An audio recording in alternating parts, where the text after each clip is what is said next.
Let's talk about something else, though. Getting out of London.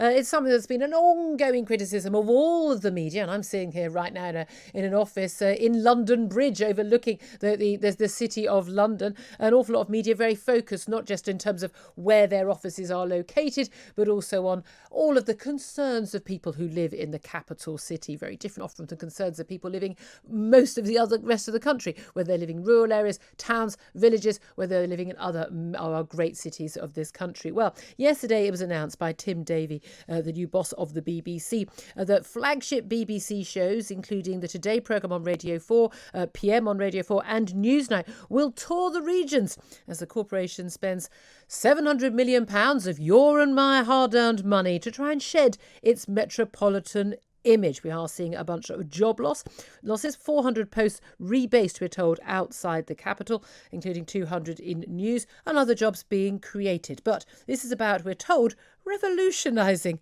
the tone and the nature of the BBC's output. Is it enough, though, to save the BBC? Let's talk to Darren Grimes, director at Reasons UK, a Conservative channel, who joins us. Good morning to you, Darren. Morning, Julia. I mean, you, like me, as someone who, if you walk through the BBC, the producers look at you like you're the devil. It's one of the most fun things I've ever done. But it's like, oh gosh, it's like Hitler's just walked in. Oh God, Brexiteer, and someone who doesn't sign up to everything they agree with. I would have loved to have seen the faces on an awful lot of the BBC staff, particularly those working on a lot of these flagship shows, being told you're going to be kicked out of London for a while. I don't want anyone losing their job. These things don't necessarily require people to lose their jobs if what we're being told is true. But what do you make of this decision? Will it make any difference whatsoever to the BBC's output? Well, I mean, first of all, I think it's worth just noting why it is that they're doing this, right? If you look at polling by Comres for defund the BBC, they actually found that only 1 in 5 Brits think the licence fee offers good value for money, and actually almost half complain that it's not in tune with people outside of London. So you could argue, Julia, that it's quite a laudable aim, and no doubt many comfortable lives, as you say, and new schools will have to be found for children in, God forbid, Julia, the north. Oh, good Lord. They'll be fetching the smelling salts, won't they? They will, exactly. They'll need a stiff gin before they get on in the office. But listen, at least 100 editions of the BBC's flagship show, which, by the way, is nowhere near as in touch with the views of the British people as this breakfast show is, and I will expect that fiver for you after this, mate. But seriously, the problem is that these people...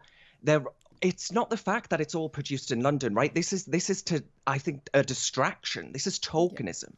Yeah. The problem is, Julia, that the BBC, that those employed by them have the same set of identikit views. Yeah. Remain backing, liberal, probably vote for the Labour Party, even the Green Party. But you'll seldom ever find someone that would openly admit that they voted Conservative or for Brexit. No. And you've looked no further than BBC Radio 5 Live. They moved to Manchester. BBC Breakfast moved to Manchester. And can anyone, I doubt any of your viewers today, will tell me that they haven't just created a London bubble in Manchester. And that's, I think, the problem with all of this. And that's it. It's so much this is not about where they are. It's about the views of the people who are in that office. It doesn't really matter which office they're in. And this is it. It's the obsession. It's anti-Brexit. It's left-wing. It's Guardian reading. They're obsessed with diversity, with climate change, social justice, all these things, most of which are just totally and utterly of no interest whatsoever to the average person. I've constantly, for years and years and years, appeared on the BBC as a commentator, and they've looked at me with horror when I've said things like, wanting to leave the EU, or God forbid, things like, I think we shouldn't have unlimited mass immigration. Or really, really basic stuff like this. And yes, benefit caps is a good idea. People shouldn't be able to just get, hundreds of thousands of pounds for doing absolutely nothing and keeping on having kids. These views are not just majority views. They're actually majority views of people who vote on the left as well as people who vote on the right. Mm. And they're so out of touch. They think these are somehow extremist views, which is why they're constantly surprised. Brexit referendum was a complete surprise. The decision to vote, the 80 majority for the Tories and Boris Johnson, a complete surprise to them. Mm-hmm. Well, exactly. But I actually think it's even more nefarious than that, Julia. I actually think that the BBC think it's their role to educate us because they think we are mistaken. Or wrong think. Exactly. We plebs have got horrible, racist, bigoted views because we voted for Brexit. We've got horrible right-wing views because we don't think actually that those who don't work should receive free handout from the state.